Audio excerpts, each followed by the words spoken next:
BRN Infotech ఈ institute లో మనం జాయిన్ అవ్వచ్చా లేదా అనేది ఎండ్ ఆఫ్ ది డే మీరు డిసైడ్ అవ్వచ్చు. బట్ ఏంటంటే ఒక స్టూడెంట్ నన్ను అడిగారు, సార్ మీరు కరెక్ట్గా గెస్ట్ చేస్తారు కదా, సో మీ వ్యూ ఏంటి, మీ ఒపీనియన్ ఏంటి బిఆర్ఎన్ ఇన్ఫోటెక్ మీద, దాని మీద మీరు మాట్లాడండి అని చెప్పి ఒక స్టూడెంట్ కమెంట్ చేయడం జరిగింది.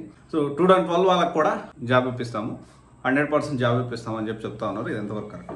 ఫస్ట్ ఆఫ్ ఆల్ అసలు బిఆర్ఎన్ ఇన్ఫోటెక్ ప్రొవైడ్ చేస్తున్న కోర్స్ ఏంటి అనేది ఒకసారి చూస్తే, men full stack development and react native web and mobile development, దానికి సంబంధించిన కోర్స్ నేమ్ అయితే ఇది. And 8 hours practical training everyday.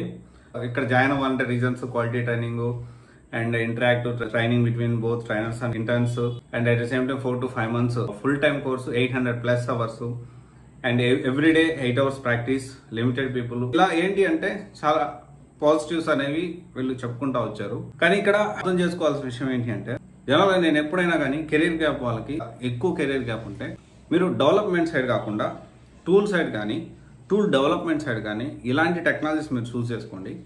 ఒకవేళ కంప్లీట్ డెవలప్మెంట్ సైడ్ వెళ్ళాలి అనుకున్నా కానీ మీరు ఎక్కువ హార్డ్ వర్క్ చేయగలుగుతారు, ఎంత కష్టమైనా పర్లేదు. ఎందుకంటే ఎక్కువ కెరీర్ గ్యాప్ ఉందంటే ఖచ్చితంగా ఎంతో కొంత ఎక్స్పీరియన్స్ అనేది ఆ టెక్నాలజీలో, అంటే ఇప్పుడు మీరు డెవలప్మెంట్ సైడ్ వెళ్ళాలనుకున్నారు అనుకోండి, ఆ డెవలప్మెంట్లో అట్లీస్ట్ 4 years కానీ 5 years కానీ, లేకపోతే ఫస్ట్ సినారియోలో కూడా ఒక 3 years experience, okay 3 years of experience అనేది మీరు దాంట్లో ఉంది అని చూపించుకోగలగాలి.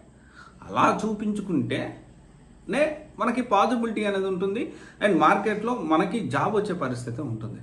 అలా కాకుండా 2012 పాస్డ్ అవుట్ 100% జాబ్ ఇప్పిస్తారంటే ఎలా ఇప్పిస్తారంటే ఇక్కడ చాలా మనం అర్థం చేసుకోవాల్సిన విషయం. లైక్ వేరే ఇన్స్టిట్యూట్ కూడా చాలా ఉన్నాయి, ఒక వైబ్ క్రియేట్ చేసింది పైథాన్ మీద. ఆ ఇన్స్టిట్యూట్ ఏందో నేను పైథాన్ అనగానే మీ అందరికి తెలిసి ఉండొచ్చు.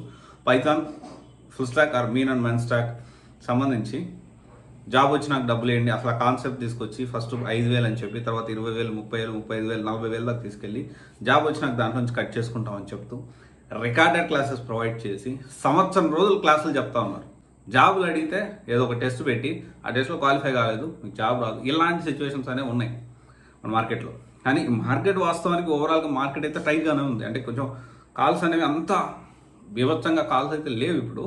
బట్ స్టిల్ ఇక్కడ ఏంటి అంటే అర్థం చేసుకోవాల్సిన విషయం, బిఆర్ఎన్ ఇన్ఫోటెక్ జాయిన్ అయ్యేటప్పుడు ఇంత కెరీర్ గ్యాప్ ఉంది కదా, ఇంత కెరీర్ గ్యాప్ అయితే ఈ ఇయర్స్ ఎక్స్పీరియన్స్ పెట్టుకొని వెళ్ళగలుగుతారా, అది మేనేజ్ చేయగలుగుతారా, లేకపోతే ఇంకా ఏమన్నా ఆల్టర్నేట్ 2012 వాళ్ళకి ఈ డొమైన్లో బిఆర్ఎన్ ఇన్ఫోటెక్ జాబ్ ఇప్పిస్తుందా లేదా, క్లాసులు బాగా చెప్తుందా లేదా, ఇదని పక్కన పెడితే ఫస్ట్ ఆఫ్ ఆల్ 2012 వాళ్ళు మాత్రం ఈ డెవలప్మెంట్ సైడ్ వెళ్తే మాత్రం ఖచ్చితంగా ఇబ్బంది పడతారు. ఎక్కువ కెరీర్ గ్యాప్ ఉండి ఈ డెసిషన్ తీసుకుంటే మాత్రం ఖచ్చితంగా ప్రాబ్లం అయింది. So right decision is very important, selecting right course is also very important. ఖచ్చితంగా మీరు ప్లాన్ చేసుకోండి, మీ పరిస్థితిని బట్టి మీరు ఎలాంటి కోర్స్ తీసుకోవాలి, ఎక్కడ తీసుకోవాలి ఒకసారి ఆలోచించండి. Anyway, thank you. This is Raj signing off.